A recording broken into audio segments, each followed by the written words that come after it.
I'm like, well, why are we doing this? Right? Like what is our whole purpose with outreach being on LinkedIn? And who are we looking to serve? Like who do we serve?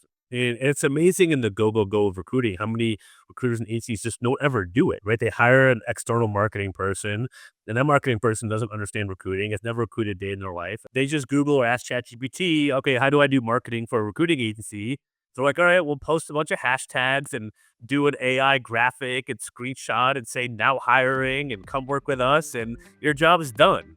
And it's like, all right, it doesn't take much thought, right? There's no intentionality.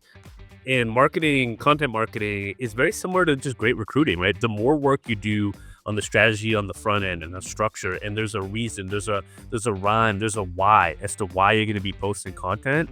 It's just like everything else. You have to take it seriously and be intentional. But if you want to drive revenue, people are doing that. And so my question was, how are they doing it?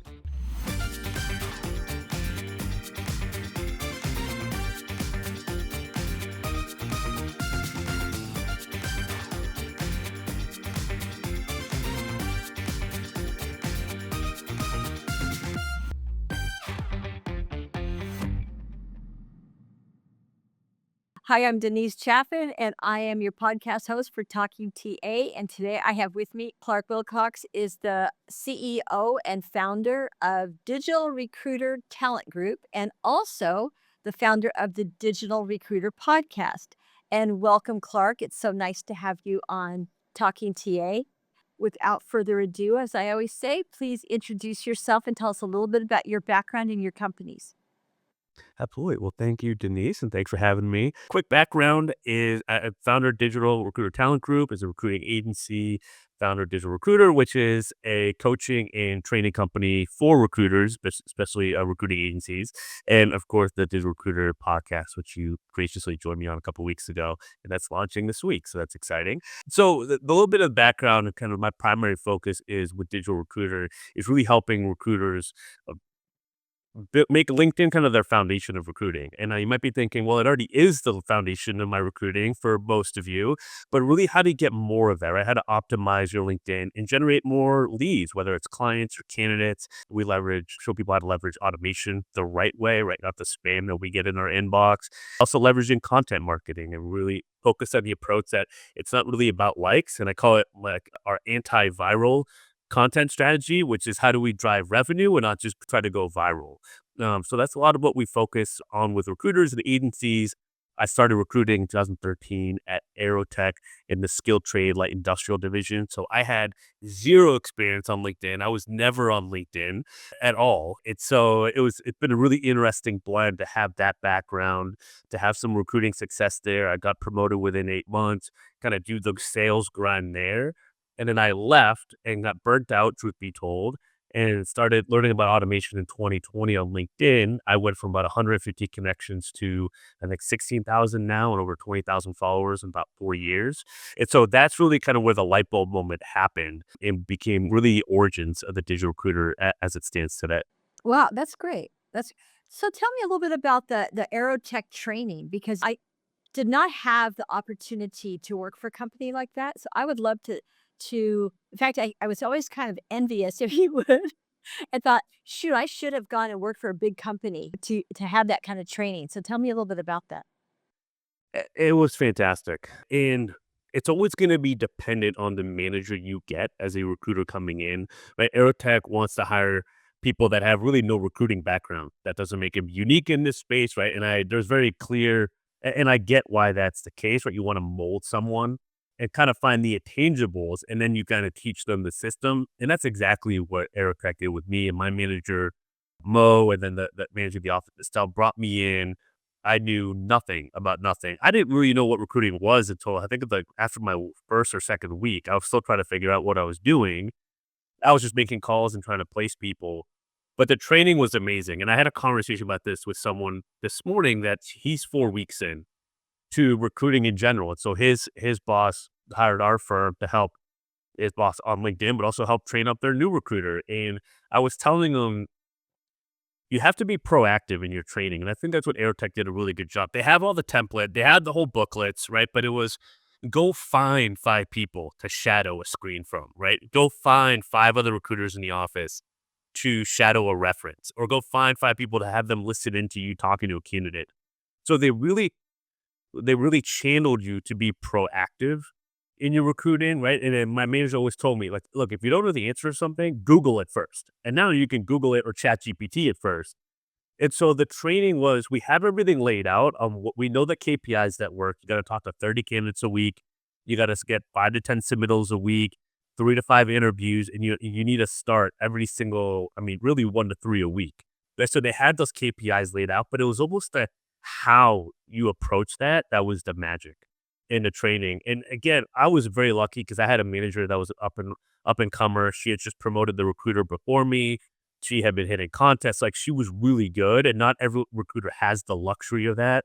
And I just got put in a great situation. And she really invested the time in me to answer all my dumb questions I had, which were numerous. And if you're learning recruiting, you need to ask dozens of dumb questions until you start asking less and less and less. That's just, to me, that the nature of this business and just kind of figuring it out because it's communication.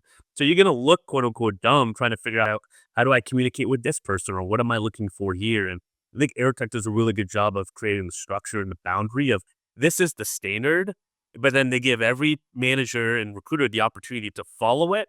Or as you can imagine, a lot of people deviate from that eventually to find out, okay, we got to course correct. And the process is the process for a reason. And it might be boring and it might be monotonous, but if you follow it, it works. And if you can make it your own, it can work really well. That is awesome. Okay, so well, a couple things come up from this. One, so when they are giving you this training and they're having you shadow all of these people, you then take that experience or that training, if you would, and then from there, you're starting your own recruiting, right? Your own recruiting career. I mean, how do they start out though? I mean, do they start you out shadowing? Is that how the training begins? It's kind of a blend, right? Because sometimes you can't predict if you're going to get a screen, or we were cold calling people or calling people from job applicants. So it's like, hey, I'm going to make this call. Do you want to listen in? And I'd be like, oh, yeah, I'd pick up the phone and I'd listen in. And sometimes they would leave a voicemail so I could learn how they left a voicemail. Sometimes someone would answer and I would learn from that. So day one, it's a lot of modules and maybe listening in. And then day two, I started making my own calls and listening to more people. But like, I was ready to get going. Like, I heard commission and I wanted to make commission. So I was like, hey, is there a role? Can I, like, who would I need to talk to? Who can I place? And with with the light industrial division, we had something called Go to Works where we were actually the hiring manager. So a company would hire us and say they needed like 5 forklift drivers or 10 general labor workers. They wouldn't have an interview process. We were the interview process and the hiring. It's like, okay, hey, we would figure out someone was the right fit for the job. Like, okay, come on in, fill out your paperwork. We're gonna get you onboarded, and you're gonna start tomorrow. And so I think on day 2 or 3, 3 of those people I was able to send go to work. So like, and right away, I put 3 people to work. Like my third day in for what was supposed to be an extended assignment, I'm sure 2 or 3 of them probably quit or got fired within a day or two because I didn't know what I was doing. And I probably didn't lock them down well enough. But it got me on the board, right? We had the spread report go out every Wednesday, right? The gross profit. It's how I think some people look at it. We called it spread, weekly spread. But I was on the board right away for my first week, and like that was like the proud moment. And so it's a blend of like, yeah, you're training, but especially light industrial, like there's stuff that you can fill now and you can get people to work. So of course it was a little bit more, I was probably a little bit more scattered like that month one. I feel like I made my first direct hire placement in week 3 or 4. I placed a class B driver. We didn't do a ton of direct hire in that division, but that was like a really cool one. I remember that was like a $16,000 fee, and I was just like, I've made it. And I was like, I've made it. And so like that was like, then I just started to kind of pick up, and that's where, and then it kind of just blends. And my manager would be like, okay, we're probably gonna have a project coming down the pipe. They're gonna need probably 8 to 10 welders. So I just taught to 50 welders, and I just had my people ready to go. So when that project came down the line, she was like, all right, I need 8 people. She would tell the division, but I had already built my network.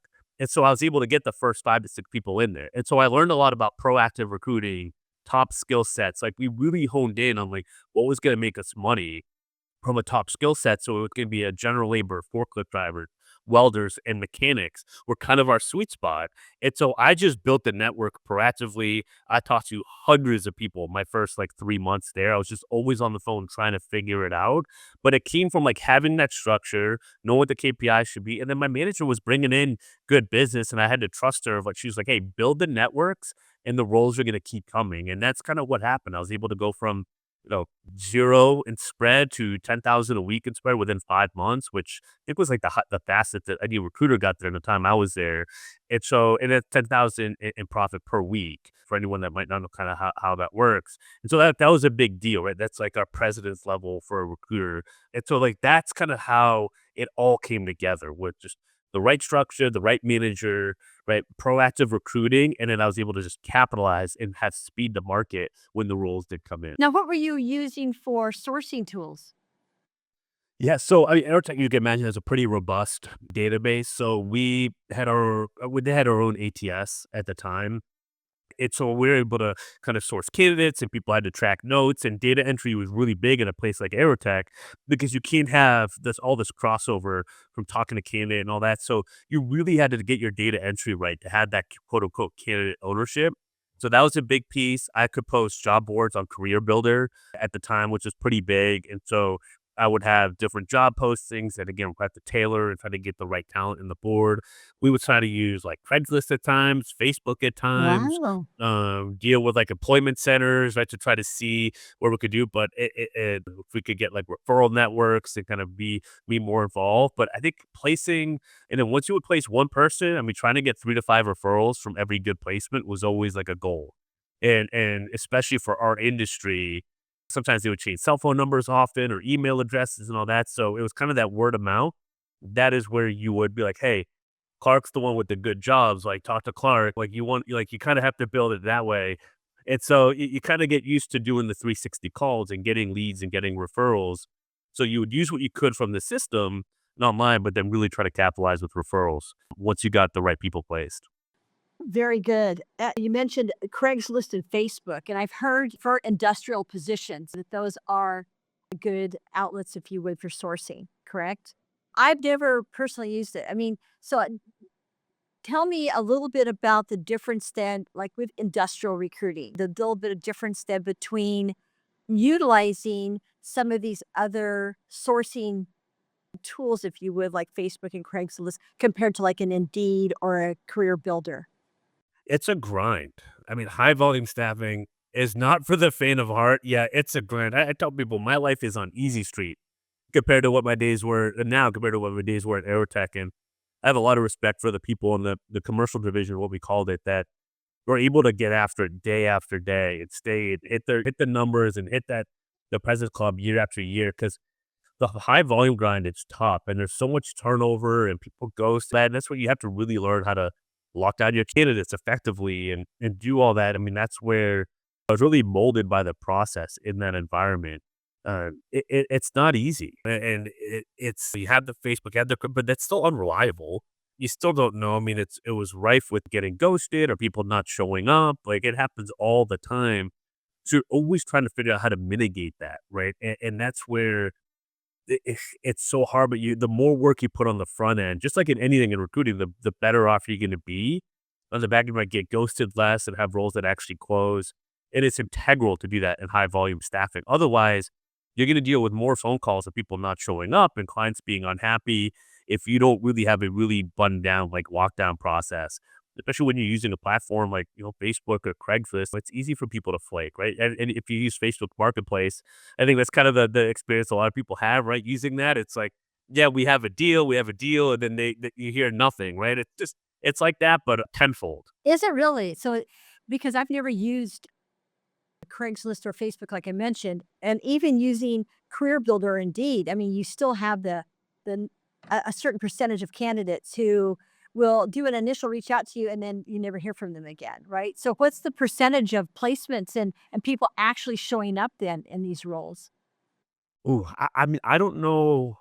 I don't know what the numbers would be for that, but I'll give you an example of when when I went to a sales role. It was working with clients that say had like a general labor floor and had 3 different shifts, and I come in there and like, all right, like they say we need help hiring. Like, talk to me about your current situation. Well, we have an agency. They send 10 people to us every week. I'm like, okay, like how many of those people stick around? Well, I would say maybe 3 of those people stick around longer than a week. So your retention rate's 30%, basically. Like, yeah. It's like, okay. Well, like, and then we would calculate the numbers like, all right, well, what if we could get that to 70, 80%? Like, and they would say tens of thousands, not hundreds of thousands on their labor. And so that was our goal, right? And we did that with one client that I have in mind. We got them to a 75% retention rate. And that 45% difference, I mean, it saves them so much money on training and costs and wasted time and everything else. And so that was a big win. And we're still dealing with 25%, right? That are still turning over, and we have to deal with that phone call and that unemployment and everything else, right? So it's not perfect, but the goal really is never going to be perfect. But how did you get it though from 30% to 75%? That's huge. Y Yeah, one of the biggest thing with references for us, it weeds so many people out, but it's just taking the time to do it, and references, and I know recruiters have a love-hate relationship. I think most hate them. I love them. I think it's a great way to get leads, Yes. number 1, and then number 2, just to verify your candidate, and, anyone can kinda make stuff up and say things, and I've always said that, candidates and hiring managers lie through their teeth without even knowing that they're doing it most of the time, right? And our job as recruiters is to figure, okay, that doesn't add up. Let me dig in, and is this kind of just like an honest mistake, or is this like someone that's probably gonna I don't know if I could say this, kind of screw me over down the road, or make me look bad, I should say, right? And you have to figure that out on the front end. And so that's what I was diligent with my team, and we had some amazing recruiters already in commercial that were there well before me. They're already really good, so I didn't have to worry too much with the team on that. There was already a high standard, but it was really just emphasizing and slowing down. I'm like, okay, like why do we think this person's going to be a fit, and what have we done to verify that? And also just opening up that communication with the client and having them almost raise their bar for what they were used to in an interview process and hiring a candidate. Because a lot of companies I found when they work with an agency, there's no standard that's been set that's really high. Like there's no bar to be met. And so we really working with them and my team to make this like a place where people wanted to be. And like talk to me. I know it's a general labor job, but like what's the opportunity?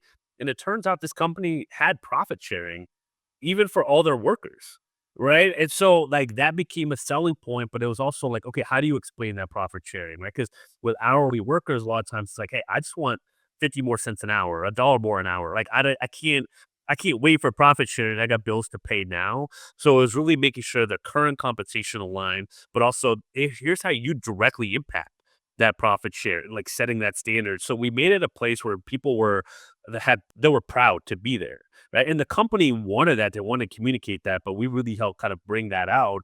And doing that, even in a job that didn't pay too much above minimum wage, still made all the difference, right? There was people were bought in, the candidates were bought in, and they knew this was a different experience than just say a temp assignment that they were getting from say another agency down the street, right? It was definitely different, so they treated it as such. And I think it's so important to create that environment, create that buy-in. And you could do it, and what I learned, you could do it at any job, at any pay range. It takes work, right? People talk about culture and environment. That's fun for buzzwords, like sure, but what does that actually look like? And is that meeting the candidate, the talent pool where they're at? Or is it actually aligned with what drives them? Very good. Actually, you bring up a couple of good points on this. So, talk about raising the bar. When you're when you're trying to recruit a candidate or sell them on a company, to have that value proposition information. And we talked about content marketing at the beginning too, and being able to provide that data, if you would, about the company or again, the value proposition they referred to it, including very important pieces like profit sharing or remote work or hybrid work or some of the other benefits the company is going to offer. Identifying those pieces with the hiring teams before you start recruiting, obviously, will help to number one, attract the talent. Number two, keep them on board. So I would imagine checking references, you mentioned that helped to raise your retention rate. I would imagine also selling some of the selling points or value props for that company is going to help raise the bar as well, correct? And you're doing your initial Absolutely. recruiting. Okay, another thing that comes up for me too on references, reading people out when you're checking references. But I love what you said a while ago too. Always references are going to provide you with other leads for, well, the references themselves sometimes can be leads for some of the other Absolutely. positions you're working on, correct? But it's also going to weed people out because it's going to, you're going to pick up on, especially what are some of the reference questions. We have a list of questions that we ask people, and you can kind of pick and choose which questions based on the types of people that you're recruiting for a particular position and who those references are and what that position is going to be. So you have those different questions that you can pull from your reference checks to ask to identify which candidates, of course, are going to be the most likely to stay on board once they get hired. It's always interesting, right? Because you learn so much about people's decision making from even the reference that they provide. We had references of like, I'm surprised this person's calling me to be a reference. I'm like, all right, well, that's a red flag. I'm glad I caught that one. Right. And then you have other ones. Yeah. And then you have other ones where the person might not say it that bluntly, but you can pick up on the answers if you're asking the right open ended questions, right? Like, how would you describe their working style? Could you explain the projects they worked on? Right. So you're trying to match what the references say with what the candidate told you, and does this align? Or are the answers like pretty brief? Did they want to get off the phone? Because you with a good reference, like me, I'll talk all day about people that I love working with and that provided me a lot of value working together.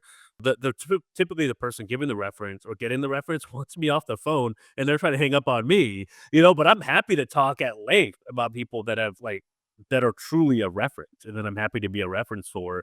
And so you can kind of know when someone doesn't really give it the time of day or is short or whatever.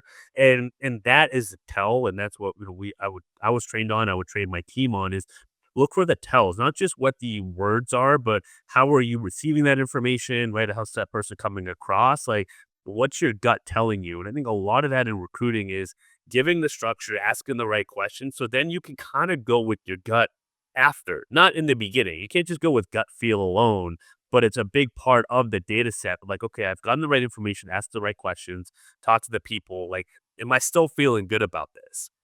And it also gives you a safety net if something doesn't work out with a client, you're like, man, we did a reference and it looked good and all that. Like it bought us so much goodwill in terms of client retention on our end to get more roles because they started to trust our process. I'm like, here's the reference we did, here's the everything. And this still didn't work out. And they're like, dang, okay, well, that stuff just happens sometimes, right? So it bought us doing that work on the front end, bought us a lot of goodwill, but it also got us more business on the back end because we're able to really show our work when they get so crucial in great recruiting. So when you do reference checks, then you're actually submitting those references then to the hiring team so that they can see the responses then. It's interesting you brought up something really interesting. I've had a number of people over the years as references who are very tight-lipped, who don't want to really give you much information. So yes, that is a red flag. Because if somebody is a reference for a candidate, but they're not forthcoming with information or answering questions, we've actually had to go back and ask for other references and let the candidates know, hey, this reference really did not provide any data. They did not really want to be a reference for you. Maybe because they felt uncomfortable. Maybe they felt that that was a conflict of interest for the company that you guys were working for. Who knows? But yeah, actually, I, I can think of several references that gave some pretty surprising responses or no responses at all that did not work out. Which speaks It volumes, which does. it absolutely speaks volumes. It does. So, and I don't want to belabor the point too much, but I think as we check references as well, some of the things that you can glean from people based on the questions you ask them. I remember asking the question always, give me 3 of the candidates' strong qualities. What would you say are their strongest qualities as a person, as an employee, as a peer, whatever the case may be?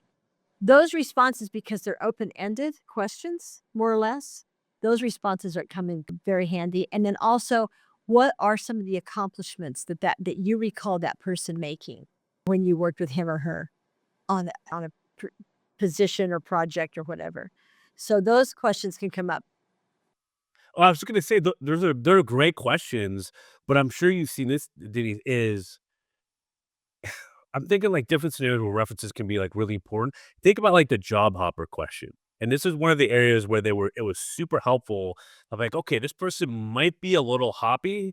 Let me get a couple references and see how they talked about them. Right. And sometimes you might find you were able to validate the reasons like why someone moved to a different job, or even if they were somewhere, they were still great wherever they went. And they still added a lot of value because that question of what that job duration should be is changing, right? It's evolving in this market. People aren't at companies 30 years anymore. It's very obvious that companies don't have loyalty anymore. So to me, 3 to 5 years is a great run where and you could provide way more value and ROI to a company in 3 to 5 years to completely more than justify the placement fee, right? And I think looking at stuff like honestly, so it helps sometimes when there was, like, that judge decision, right? It's kind of the gladiator, right? The thumbs up or the thumbs down on a candidate, right? In the submittal process. It was just like, "Okay, I get that the durations aren't super great, but they're actually great at the job, and here's a couple great references that are willing to speak on that." And we're able to kind of verify and validate the reasons why they have moved to different positions. So it can really help be part of the total picture. To your point, if you're asking those open-ended questions, the what are the 3 qualities that stand out, or what are the projects that you worked on together, or verifying their title is actually what it is. Just those little things can be part of kind of the whole submittal package, if you will, and it might seem like extra work, and sometimes maybe it's more than you need, but a lot of times it could be it's just the right amount. It can be the difference maker in getting that placement and also justifying if you wanna get higher fees, well, that's the way you justify getting higher fees. Oh, that's true. That's true. Other questions too that come up that are really relevant, I think in this case, are questions about someone's ability to be proactive. Also, you have to ask the questions about somebody's I hate to use the word weaknesses, but maybe an area where somebody needs more experience or more time in their role in order to be super I like that effective. phrasing. Yeah. Yeah. Asking the question, what areas do you think this person may need more experience or more training to be effective in their role? And that way, then that's an open ended question as well. Correct? What is can you think of a situation where the candidate had to handle conflict? What was that situation and how did they handle that conflict? Because again, you need to kind of have these broader questions. And I think that when we ask open ended questions that touch on many different areas of the person's career, it really, like you said, it provides a lot of data around that candidate. And it does justify higher placement fees because you can share that information with the hiring team. Not only that, but then that person, like you mentioned, is going to stay on board. They're going to be a better employee. They're going to be somebody that the company can count on. I think also when candidates have given me references, if I've asked for 3 references and they give me references that they've known for only a year or 2 versus references of people that they've known for 5 to 10 years, that's a red flag for me as well. It's like, I need references that you've known for a while, not somebody you just met within the last year or 2, especially somebody who has a long career history, or I should say longer career history, somebody who's been in the field 8 to 10 years, and they're providing you only with references of people they've known for a year or 2, that's a red flag. So there's a lot of things that could go yeah, we could go on and on about this. Yeah, I mean, it's a fascinating topic, and to your I think you mentioned earlier, just doing the reference itself, typically it's a hiring manager level, right? If you're a professional one. And to be clear, we're talking professional references, not personal ones. I would hope that that's obvious, but that hasn't always been when I've talked about it in general, which kind of baffles my mind. But anyway, maybe going, we don't want to go down that tangent. But to your point, the reference is like, wait, this is part of your recruiting process? They're like, yes. Like, okay, well, we need to meet and I need your help. And that happens over and over and over again. And in recruiting, the name of the game is don't be wasteful. Get the most out of every call. And that's a great way to have a really impactful call. Getting a reference is probably going to be more effective in getting a lead than doing your next 10 cold calls. So if I had to choose between one or the other, I would knock out that reference. first all day, every day. Definitely, especially if you want to increase your retention rate. That's huge, huge. So yeah, good topic. Good topic. Let's take the conversation around value proposition around company benefits then. Because especially if you're doing high volume recruiting, and it looks like that might open up again after the first of the year, high volume recruiting, because things have been kind of flat. So we may Yeah, we I may mean, see more of that in the next year or two. yeah, I mean, I'm a little out of the game in the high volume recruiting world, but it seems you always have like your holiday ramp ups. Like we always had companies with Thanksgiving projects or uh like warehouses like leading up to Christmas and all that would need extra personnel and staff. So you kind of have those big short term temp projects in November and December, which were really nice. And then in January, February, started more of like the temp to hire, contract to hire type roles again. And yeah, it'll be interesting. Obviously, with election that just happened, and then you have inauguration day, you start to see companies like, all right, well, what are some of the policies going to be? Are some of these promises actually going to be happening? And then there's a whole other, is that a good thing or is that a bad thing? Right? Like you start to kind of see that, to start to see it like with markets and everything else. So I think time will kind of tell in an election year in Q1, but on our end, it would like seasonal in November and December, and then you go like more of like long term hiring kind of really started to pick up typically February and March once people get budgets and everything aligned in their beginning of the year meetings in January. I've heard actually there will be high volume recruiting in the a number of different areas though and industries. Healthcare. One group that I spoke with a few months back, they do seasonal hiring, Holland America Princess, and they talk about seasonal hiring that they do for cruise lines. So, I mean, there's always going to be a number of different industries. And like you said, right before the holidays, you've got different industries, retail, hospitality, and whatnot, that are increasing their doing high volume recruiting. And high volume recruiting to me is when you have the same position, a number of openings for the same position, and you're expanding your outreach for those different areas. So, one of the things though that comes up in this conversation is the content marketing around how are you going to advertise and how are you going to um what's your outreach with respect to content marketing? You had brought up, like I said a while ago, the value proposition, the benefits for the companies, adding those to your, I guess, sales pitch to candidates, correct? So what's how do we then transition content marketing into a sales pitch to candidates? Yeah, I mean, it starts with what you mentioned, value prop. It starts with identifying like ICP, which for in recruiting can mean your ideal client profile, your ideal candidate profile. So whatever I'm working with recruiters or agencies or our own team internally, I'm like, well, why are we doing this? Right? Like what is our whole purpose with outreach being on LinkedIn? And who are we looking to serve? Like who do we serve? And it's amazing in the go of recruiting how many recruiters and agencies just don't ever do it, right? They hire an external marketing person, and that marketing person doesn't understand recruiting, has never recruited a day in their life. And they're like, they just Google or ask ChatGPT, okay, how do I do marketing for a recruiting agency? They're like, all right, we'll post a bunch of hashtags and do an AI graphic and screenshot and say now hiring and come work with us and your job is done. And it's like, all right. That's kind of it. It's very bare bones, surface level. It doesn't take much thought, right? There's no intentionality. And marketing, content marketing is very similar to just great recruiting, right? The more work you do on the strategy on the front end and the structure, and there's a reason, there's a rhyme, there's a why as to why you're going to be posting content. It's just like everything else. You have to take it seriously and be intentional. And it could seem kind of silly to be like, oh, I could make money from social media posts and all that, but everyone else is just complaining on social media. I'm like, yeah, that's everyone else. But if you want to drive revenue, people are doing that. And so my question was, how are they doing it? And so if you get into the how, it does start with the value prop, the ICP. And for example, if I'm a healthcare recruiter and I'm looking to work with, say, physical therapists, well, I should probably know a little bit of something about physical therapists. Number one, the physical therapy, what they're going through in the hiring market right now. And One of my longtime clients, Rachel, she was a physical therapist. She turned into a recruiter and she now recruits physical therapists.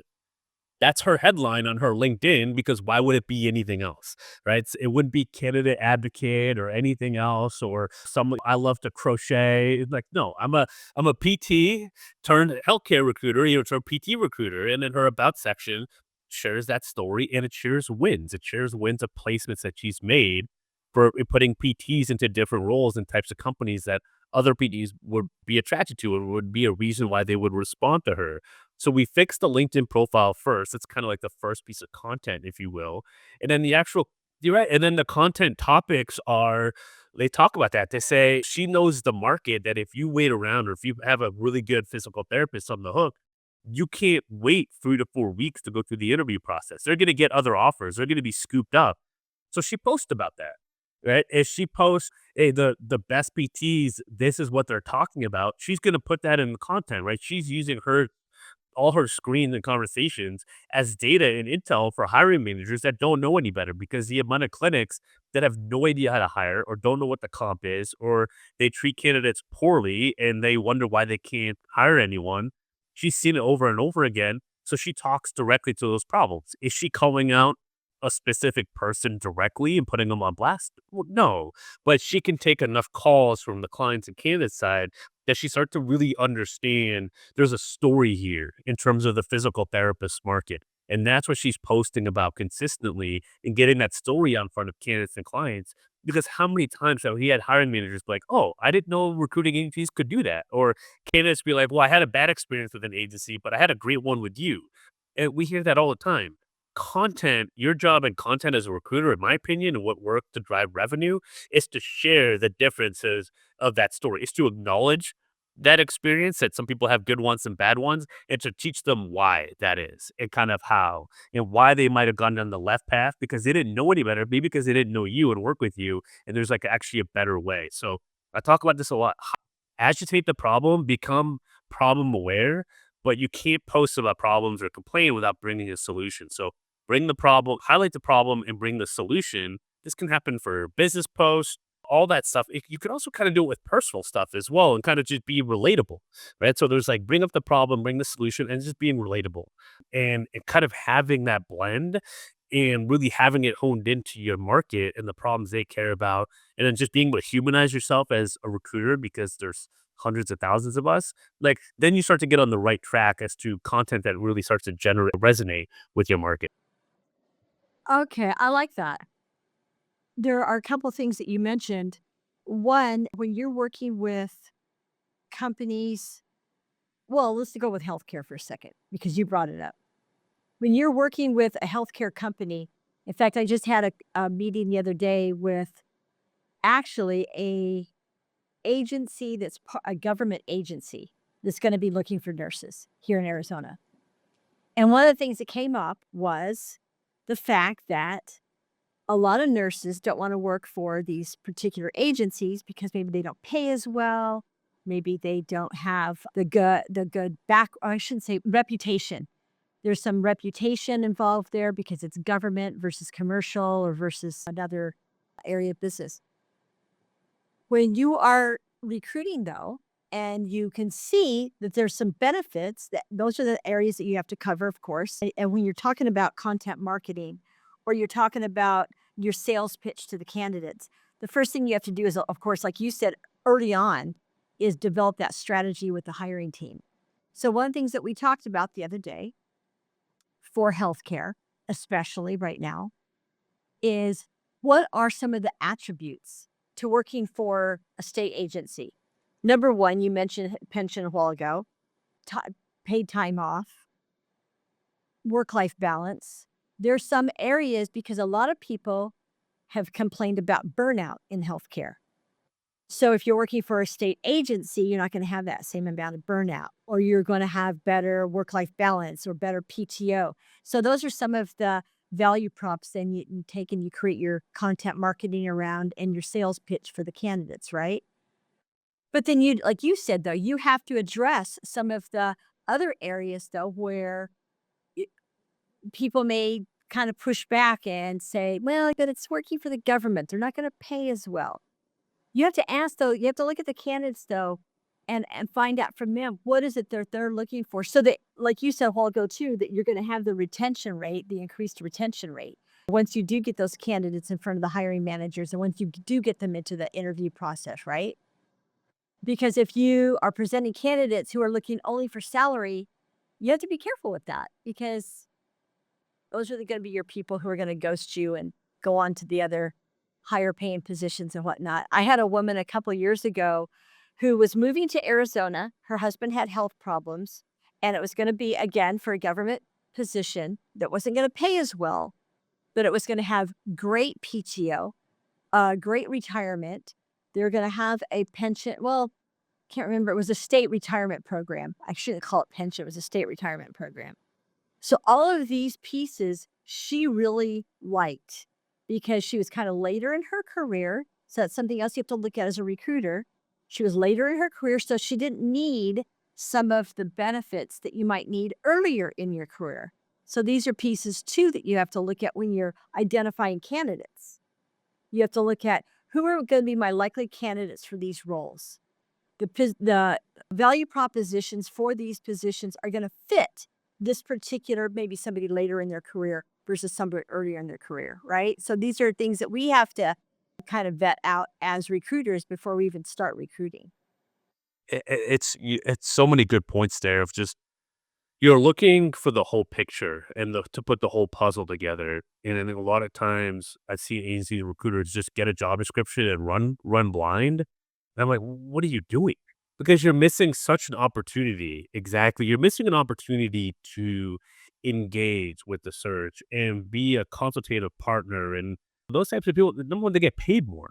And so it was always to me, I was like, well, why wouldn't I want to approach it that way?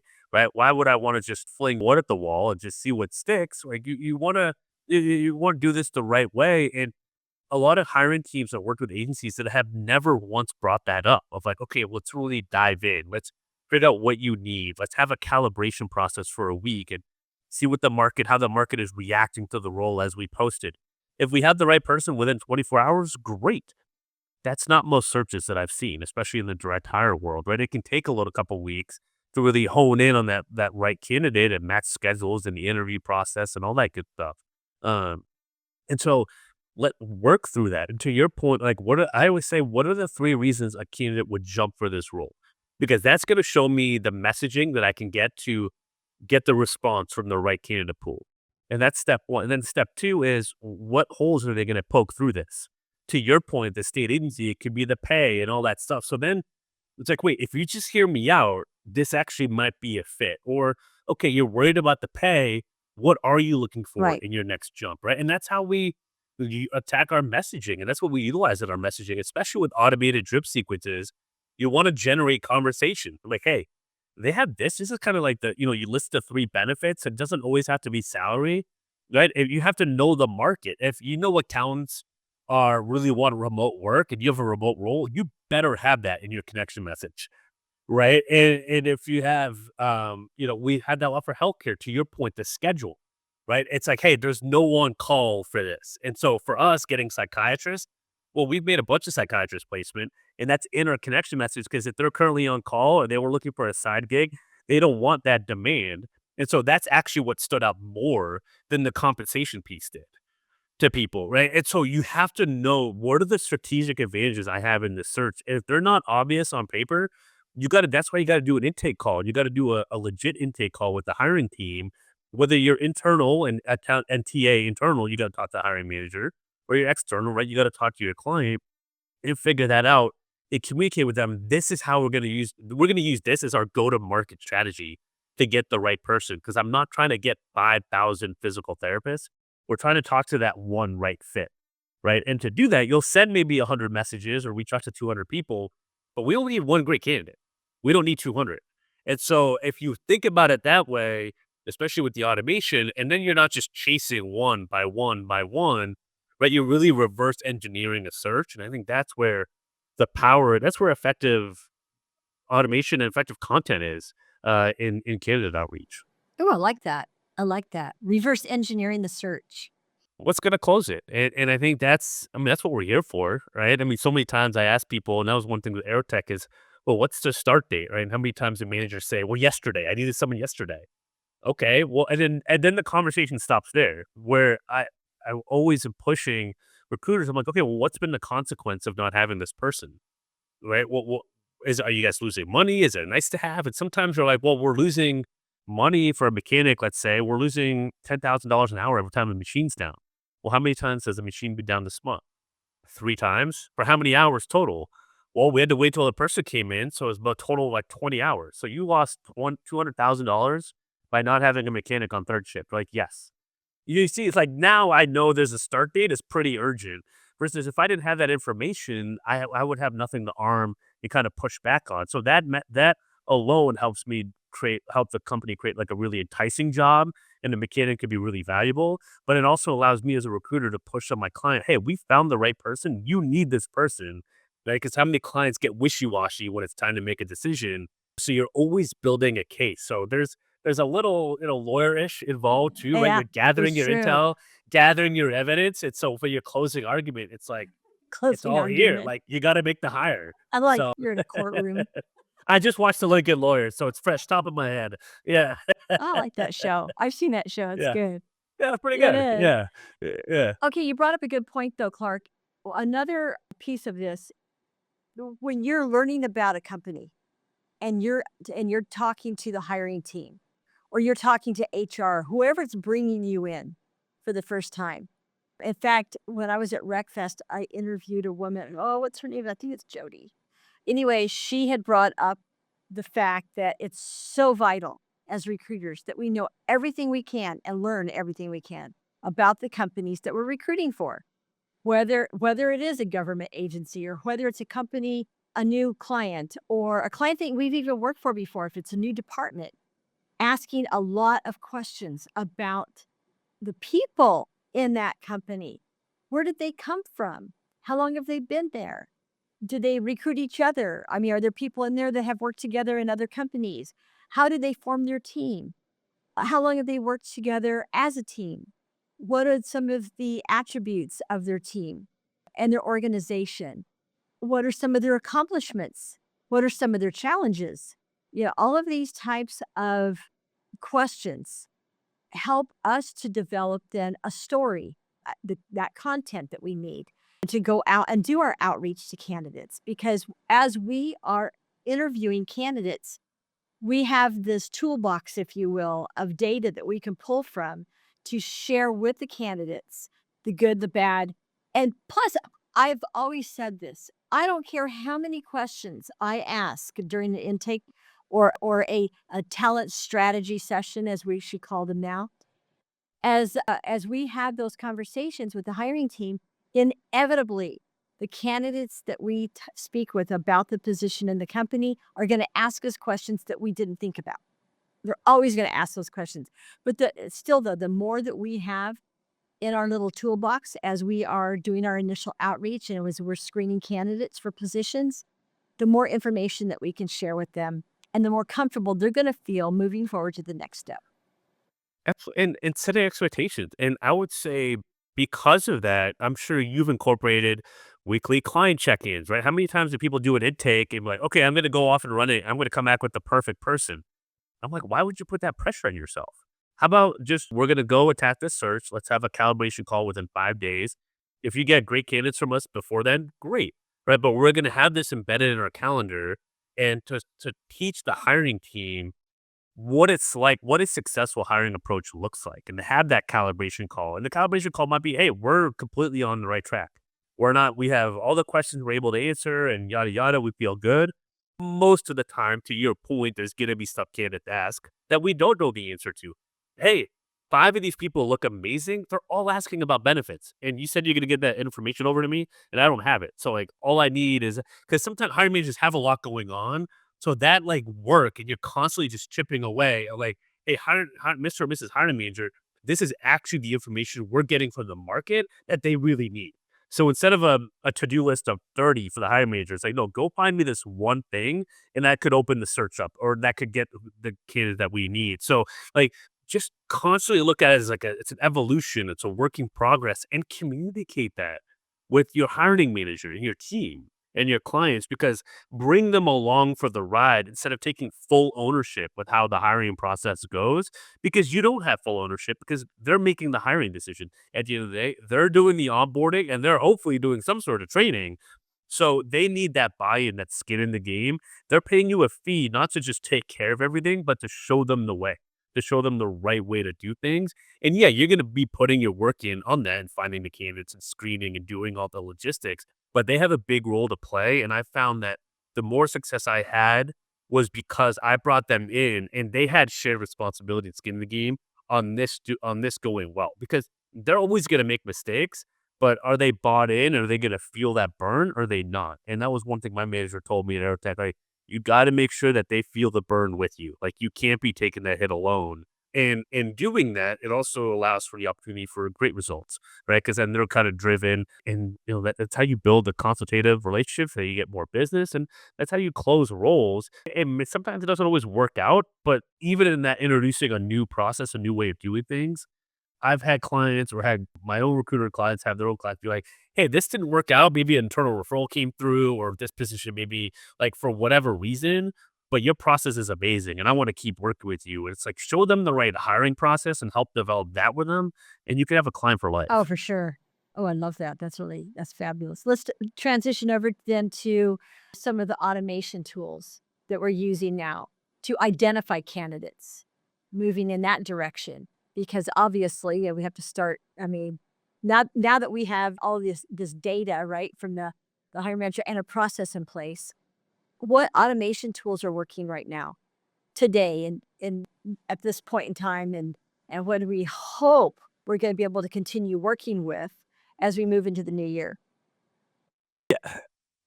Almost, I mean, unless it's just like a new tool to the market, a ton of the tools can work for anyone. I think the bigger question with automation is I look at like automation is only going to amplify and scale what you currently have. So if you have a poor foundation, a poor house, we talked about this with if you don't really have an identity as a recruiter or who you're going after or why, you're just going to automate a lot of confusion. Right. And it's not really going to get you anywhere. But if you're crystal clear in your approach, and I've seen this with like a super dialed in niche, and I've had people that are more generalist recruiters. And so I think where automation really works well, we have to talk about the candidate and the client side, especially as it relates to recruiting, because they're similar but also very different at the same time. And so I think for automating for clients in business development, you have to have a niche or a vertical or a couple verticals. It has to be really clear when you're leveraging. I love leveraging building up my list through Sales Navigator, which is a LinkedIn tool, and then books them on. I think it's amazing. You can leverage it with a LinkedIn automation tool like a Dripify or Talent.ai or like a HeyReach. And those are all cloud based, right? So they're going to protect your IP. They're not going to use your IP. So if you do things the right way, you're really not going to have any trouble with LinkedIn, despite what they tell you. LinkedIn makes way too much money on Sales Navigator sales and Recruiter for people using automation to ever ban it completely. But they're going to get rid of the people that are clearly spamming for sure. So how you get around that with the automation is the right strategy, being intentional, just building out if you're I mean, we had the healthcare recruiter, we talked about PT, or we talked about construction, right? If you're looking to do sales, business development, construction, right? Target those project managers, so COOs, superintendents, right? The CEOs in the construction realm. Take time to build a proper list and then automate that along with your profile looking like you work with construction people. That's gonna be the key. That's how automation or with a tool like a Dripify or Talent is gonna be effective because you are reaching out to people and it makes sense to them why you're reaching out, right? And I always talk about the best thing to do with business development and automation is you don't need a connection message. Let your LinkedIn profile be your connection message with your headline, with your about section. Yeah, in your featured section, let them learn for themselves, like, "Oh, there's a reason why this person reached out to me." Right? We're both in the same industry and maybe also in the same area, and whether I'm looking to hire or looking to potentially look for a job down the road, this is someone I need in my network. That's what you want people to think. That's how to leverage automation, is it have that, and so that's what the business development side, I typically tell people avoid a connection message. With candidates, I almost always want a connection message because you could tailor it to your point and to what we talked about with the reasons why they might want to jump. And you can also get away with being more of a generalist if you're just sourcing candidates, because what's the difference with candidates and clients? Clients are paying you, right? Money. Candidates, it's a free service, right? So you have to think that the benefit is candidates are like, sure, why not? I'll talk. Like, so you have that leverage. You don't have to be as niche. My wife started recruiting full time. Well, she was screening and helping out a year ago. She was part time, full time recruiting, meaning she was sourcing and making calls for about 15, 20 hours a week. She started in January. She's leveraged automation to make, I think it was 3,000 new connections this year and have 1,500 replies. She's billed about 340,000 in agency fees working part time. We have a 1 year old and another one on the way. So she's got a lot of work that she's doing and she's still making it happen with automation. But her profile talks about the current openings. We have clinical research, we have psychiatrists, we have account executive, we have project managers. Like, it's not one niche, but because she's building a targeted list and has that targeted messaging that's pulling out the benefit of each role and why a candidate will want to jump, she's able to impact multiple roles in a week, being a little bit more of a quote unquote generalist recruiter, which I think you can get away with automation. I don't think you can get away with it as much being a generalist in terms of business development, right? In terms of people that are going to pay you, they want to know that you solved those problems before. But with a job, with a candidate, it's like, well, maybe you're working on a job right now that could actually improve my life. So, like, I got to hear you out. Even if your profile kind of maybe has a few different things, it seems like you have an in on something that I don't know about that could better my life. You bring up a good point though. I mean, pulling in that content though into your messaging and having that set messaging to go out and be able to draw in the right candidates. But you bring up a good point around that. So you've talked about Dripify, right? Mhm. For Yep. sequence emails. So how are you then utilizing Dripify and that outgoing message then to pull in the right candidates? I mean, do you have like a certain template that you're using for Dripify? Yeah. Okay. Yeah, so it'll connect with like a sales navigator or recruiter light or any of these automation. Like, you'll sync them up so you can build your list states through sales navigator, say 200 candidates or clients. And then you can copy and paste that URL and it'll upload those 200 leads like that. It's just then it becomes just building the right lead list, right? And so that's what you're looking for. I love the sales nav feature because you can build out account lists, which you can't do necessarily on Recruiter.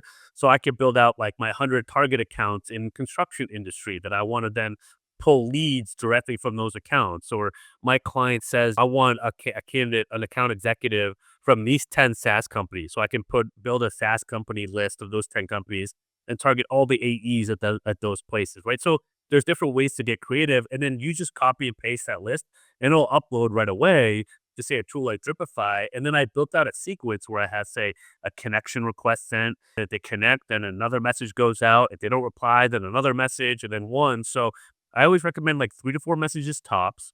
But it's also cool because if they don't connect, you could do stuff like a post or view profile or follow or send an open in mail or send an email.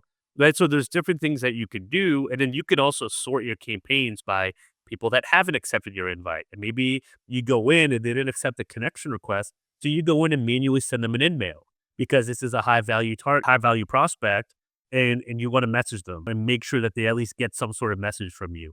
So there's different ways to kind of leverage it, but it's pretty powerful when you can just upload a list of hundreds of leads within minutes and then have an automated sequence of 3 to 4 messages, and you can automate 5 to 8 touch points, and then you start to add content marketing a couple times a week. Your ideal market could be getting 10, 20, 30, 50 touch points from you before they actually respond or reply. But by that time, they've built some trusted awareness with you. That's awesome. So now you're utilizing Dripify then with Sales Navigator, it sounds like, correct? The two. So why Sales Navigator though versus LinkedIn Recruiter? Yeah, I mean, it's a sixth of the price. I don't, for me personally, I don't need open to work or a degree when I'm working with a lot of recruiters and agencies. I don't need the filters that recruiter needs. I have that my recruiter that I was talking about that's in the physical therapist world. She only uses Sales Navigator. She can get whatever she needs because when you're automating, if we think about the reasons why people have LinkedIn Recruiter, like what do they pitch you on? You can connect with the whole world, and there's open to work. Well, if I decide the world I'm gonna live in, I don't need the whole world. I just need people that want to be in my world. So I establish that with my profile. And then if I'm building those titles, well, third degree connections are going to be second degree and second degree are going to be first. So I'm going to be almost like in control of like my LinkedIn universe, if you will. So then that kind of eliminates the need for that. And then if I'm automating the connection request in the whole drip sequence, let's be honest, everyone in a sense is a potential passive candidate, right? People don't have to say open to work to be open to work. But why do people focus on that? Because it's one message out, one message back. It's one to one, right? They haven't fixed the equation to where they have the ability to have 5, 10, 15 touch points. They have to rely on one. So if I only have one shot, yes, I'm going to go with the open to work person. But if I'm thinking, wait, I might have 5, 10, 15 touch points, I don't have to target just open to work people. I could target PTs in general, say in a specific area. And from there, in a week, I could find out who's replying, who actually is open to work, whether they checked open a box or not. And so if you do that over and over and over again, that's where you're constantly finding passive candidates, which at the end of the day is where the gold is a lot of the time. And so we kind of flip the order of operations. And that's why thinking about it differently, we're able to have a much leaner tech stack. Now, I have no problem with LinkedIn Recruiter, and my wife uses it as well, and she uses Sales Navigator because we get such an ROI from LinkedIn. We'd be dumb not to have both, right? It's to leverage both. But if you're just getting up and running, just start with sales now, and then kind of work and reinvest your way into a recruiter seat, right? If you know your market is on LinkedIn, because I think those tools can be helpful, the open to work, the degree, all that stuff, but it's not a must have. And I like turning it from a must have to a nice to have. I like that. Well, and the cost again. I mean, I know other recruiters too, in well, various industries in the market that are utilizing only Sales Navigator. They're not utilizing LinkedIn Recruiter. So I'm paying attention because I mean, I have LinkedIn Recruiter and it is pricey, very pricey. Yeah, Yeah. yeah, and I've changed. I mean, helping people get way more out of that if you can export your project and run way more of that, which has to do everything manually. And if you use connection requests, you're not using InMails. So I have people that use Recruiter and they max out their connection requests. It almost opens up way more InMails that they can use on more higher priority targets because automated connection requests with, let's say, 70, 80% of their outreach. And then they get to really save those InMails for stuff that really matters. And I think that's where LinkedIn really gets you is when you have to buy the unlimited emails and all that. Let's not even get into job postings, which I think are for the most part completely useless. Because if you have the right content marketing and the right outreach, you don't need a paid job posting. You can just have it on your content feed. And you could just post about the job that you're working on, right? And tell the story around it. And that is free to do. So again, there's different ways I think to kind of think about your current day to day can make a drastic shift in terms of your profitability, which I think everyone's probably down with. You bring up a point though about the job posting. So I want to share a quick little story. So a couple of years ago, because we have a couple job postings that come with our LinkedIn Recruiter seats. They throw them in kind of to Yeah. jack up. Swing the deal, right? Yeah. Yeah. Well, and we use them. We use them, but Yeah. not all the time. But this a couple of years ago, we had a position open for an executive assistant. So our client had posted the position, same position on their LinkedIn Recruiter platform, and we did the same thing. But I took their position description and I cut it down, made it super basic because LinkedIn had trained us and said, if you're going to use a job posting, make sure that you keep it very concise and tight because people are pulling these up on their phones and on their handheld devices, and you're going to get a higher response rate. Well, our client had posted their position and it was like 2 pages long. I mean, it was really a long position description. So I did what LinkedIn had suggested. So thank you, LinkedIn, for sharing your training with me. And so I made this very short, concise little job posting. And I wound up getting some major, wonderful candidates and just a major outreach from, or I should say, incoming, what would you call applicants for this posting. And what I did was I shared with them the candidates that came in, and they wound up hiring one of them. And she was an amazing candidate, and there was others as well that were kind of backups, but they did not respond to their outreach, but they responded to mine. So it kind of showed the difference between using a short, concise job posting versus the long, huge, 2-page long advertisement that some of the clients are using. So that was actually, and so I still, even now, we had some positions open this last summer, and there was multiple positions, and they were for management consultants. So we kept it very short, but had a great, what would you call it? Response rate is the word I'm looking for. A great response rate to our outgoing message. So The copy writing lesson is right there. It's short and concise. And with messaging, with content, short, concise, don't waste a word is so important. I think over half the users on LinkedIn now are mobile users. So at any given moment, so that's something to be considered. So that's probably the one only piece of good advice I've ever heard a LinkedIn rep give anyone. So kudos to you for getting that. And short and concise is the name of the game, right? And that's what works with content marketing, is what works with job postings. I've saved companies thousands of dollars on Indeed, both agencies and corporate, just from writing better job postings. I think learning copywriting and content is such a no-brainer skill for recruiters in 2024 and going forward, because that's what, again, your clients could be doing wrong that you could fix. And how much easier is it for you to look like a rock star? All you did was just write a shorter, take their words and cut it in half and make them look better. And in the information overload age, and that's who's winning. It's how can you get the attention? And that's what you were able to do, is get the attention of someone that they wanted. I mean, learning that is a skill, and there's good money to be made in that. well, and your response rate's going to obviously increase Skyrocket with the right with the people. right with the right people. Yep. Because you're speaking right to them. Good stuff. I tell people, stop talking about the company and all that. The first line should be, why is this going to improve that person's life? Not only that, but if you take a job description and you look at how many fluffy things are in there that you don't need. For example, we need somebody with excellent communication skills. We need somebody who is a good team motivator. We need just there's a lot of must-haves that are written into job descriptions. If I repost a position description for a client, I remove all that stuff. I keep it so basic. All you need is just say it. Don't be a jerk.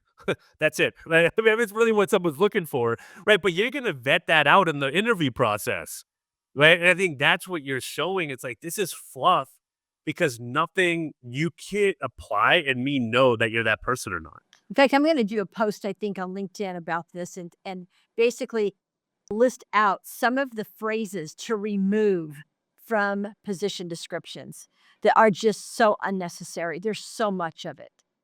Yeah, and the reason why, because it's just people they get glossy eyed as soon as they see buzzword jargon. They go, "Oh, here we go There we go. again." Well, they won't read it. They just won't read it.